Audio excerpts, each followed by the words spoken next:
പശ്ചിമേഷ്യൻ സംഘർഷത്തിനിടയിലും റെക്കോർഡ് നേട്ടവുമായി വിഴിഞ്ഞം തുറമുഖം 18 മാസത്തിനുള്ളിൽ 20 ലക്ഷം കണ്ടെയ്നറുകളാണ് തുറമുഖം വഴി കയറ്റിറക്ക് നടത്തിയത്. അന്താരാഷ്ട്ര കപ്പൽപാതയിൽ നിന്നും 10 നോട്ടിക്കൽ മൈൽ ദൂരത്തിൽ സ്ഥിതി ചെയ്യുന്ന വിഴിഞ്ഞം അന്താരാഷ്ട്ര തുറമുഖം ചരക്ക് വിനിമയ കാര്യത്തിൽ അന്തർദേശീയ തലത്തിൽ ഉയരുകയാണ്.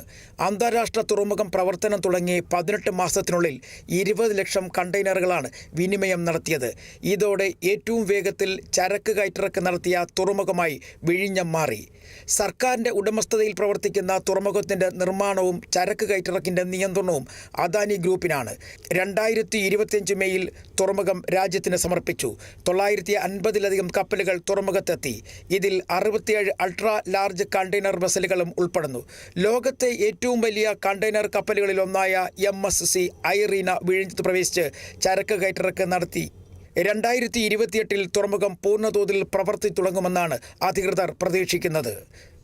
News desk, Kerala vision news.